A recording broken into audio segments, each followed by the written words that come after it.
প্রধান শিক্ষক ও স্কুল পরিচালন সমিতির সভাপতিকে আটকে ঘরে তালা ঝুলালো স্কুলের ছাত্রছাত্রীরা। বিভিন্ন বাহানা দিয়ে স্কুলের বাৎসরিক অনুষ্ঠান না করার সিদ্ধান্ত নিয়েছেন প্রধান শিক্ষক ও স্কুল পরিচালন সমিতির সভাপতি, আর তাতেই ক্ষিপ্ত হাসনাবাদের কুমারপুকুর হাই স্কুলের পড়ুয়ারা। প্রধান শিক্ষক ও স্কুল পরিচালন সমিতির সভাপতিকে আটকে রেখে ঘরে তালা দিয়ে আটকে রাখলো স্কুলের ছাত্রছাত্রীরা। বাৎসরিক অনুষ্ঠান করছে না প্রধান শিক্ষক এবং পরিচালন সমিতি। অভিযোগ ছাত্রছাত্রীদের। হাসনাবাদের কুমারপুকুর হাই স্কুলের ঘটনা। ছাত্রছাত্রীদের অভিযোগ, প্রতি বছর স্কুলে বাৎসরিক অনুষ্ঠান হয়, এবছরও অনুষ্ঠানের জন্য ছাত্রছাত্রীরা প্রধান শিক্ষককে এবং পরিচালন সমিতিকে বলে। সেই হিসাবে আগামী 24শে সেপ্টেম্বর বাৎসরিক অনুষ্ঠানের দিন ঠিক হয়। 22 তারিখ পেরিয়ে গেলেও অনুষ্ঠানের কোনো প্রস্তুতি স্কুল পরিচালন সমিতির পক্ষ থেকে নেওয়া হয়নি। অভিযোগ পড়ুয়াদের।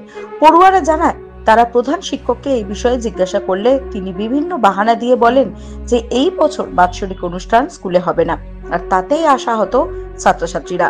আর এরপর পরিচালন সমিতির সভাপতি স্কুলে এসে প্রধান শিক্ষকের ঘরে ঢুকলে ছাত্রছাত্রীরা প্রধান শিক্ষকের ঘরের বাইরে তালা দিয়ে দেয়।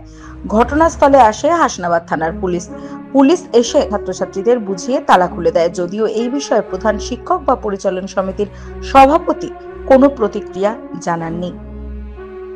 আমাদের প্রতি বছরে একটা স্কুলে সাংস্কৃতিক অনুষ্ঠান হয়, সেই অনুষ্ঠানটা হওয়ার কথা ছিল অনেকদিন আগে, সেই অনুষ্ঠানটা হচ্ছিল না। আমরা হেড স্যারকে একটা দরখাস্ত করলাম, হেড স্যার বললো ঠিক আছে অনুষ্ঠানটা হবে। তাই নিয়ে আমাদেরকে সবাইকে একটা রুমে ডেকে একটা মিটিং করলো। ম্যানেজমেন্ট কমিটি ওখানে ছিল, প্রেসিডেন্ট সাহেব ছিল। সেই মিটিংয়ে বললো যে সেটা এখান থেকে 2 মাস আগের কথা, এটা বললো যে 24শে সেপ্টেম্বর তোদের পরীক্ষা আছে, 22 সেপ্টেম্বর অবধি 24শে সেপ্টেম্বর অনুষ্ঠানটা হবে। আজকে 22শে সেপ্টেম্বর, সেই অনুষ্ঠানের কোনো ভাবভঙ্গি নেই। আর বলতে যাচ্ছে ডাইরেক্ট স্যারেরা বলতে যাচ্ছে, প্রেসিডেন্ট সাহেব বলতে যাচ্ছে যে অনুষ্ঠানটা হবে না। প্রেসিডেন্ট সাহেব এখন চেকে সই করিনি, হেড স্যার বলছে প্রেসিডেন্ট সাহেব সই করিনি, প্রেসিডেন্ট সাহেব বলছে হেড স্যারের দায়িত্ব। এনারা দুজনের দেখাচ্ছে আমাদের, আমরা কি করবো? আমাদের একটা অনুষ্ঠান প্রতি বছর নেওয়া হয়, বার্ষিক সাংস্কৃতিক অনুষ্ঠান।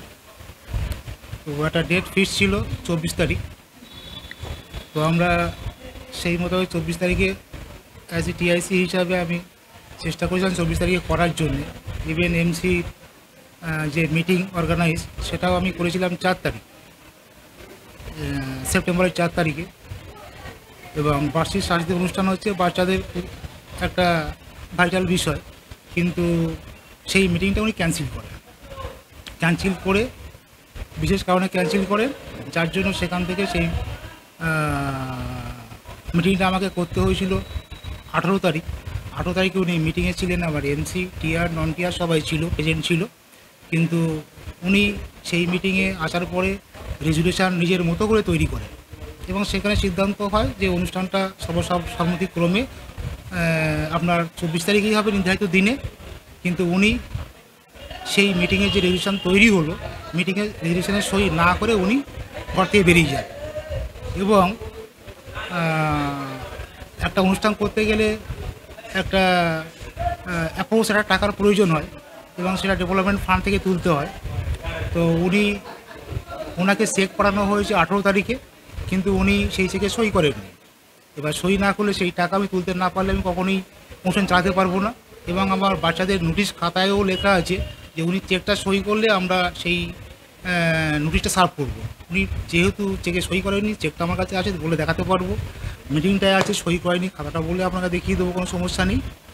এমতো অবস্থায় বাচ্চারা আমাদের 11-12 এরা অনুষ্ঠান প্রিয়, এরা চেয়েছিল অনুষ্ঠান 24 তারিখ করতে, কিন্তু ওনার এই সে আপনি দুর্ব্যবহারও বলেন বা ওনার অসহযোগিতাও বলেন, যার জন্য অনুষ্ঠান করতে পারিনি ঠিক সময়, যার জন্যই বাচ্চারা আমাকে তালা দিয়েছে। স্টুডেন্টের বার্ষিক অনুষ্ঠান নিয়ে আমাদের কোনো প্রবলেম নেই। স্টুডেন্টরা বার্ষিক অনুষ্ঠান করে এটা আমরা চাই এবং আমরা করব, কিন্তু আমাদের স্কুলে যে বর্তমান টিআইসি আছে উনি আমাদের যে বাচ্চাদের যে ভর্তির টাকা, সেই টাকা অ্যাকাউন্টে ডোনেট করে না, যার কারণে আমাদের সমস্যা হচ্ছে হিসাব নিকাশের। সেটা আমরা চাচ্ছি যে উনি আমাদের বাচ্চাদের ভর্তির টাকা অ্যাকাউন্টে হিট করুক, অ্যাকাউন্টে হিট করলে আমরা সঠিক হিসাব দিতে পারবো। এটাই হলো দাবি। বাচ্চাদের নিয়ে এবং পঠন পাঠন নিয়ে আমাদের কোনো অসুবিধা নেই, বাচ্চারা যাতে ভালো সুস্থ পরিষেবা চায়, পঠন পাঠন ভালো চায়, এটা আমরা চাই।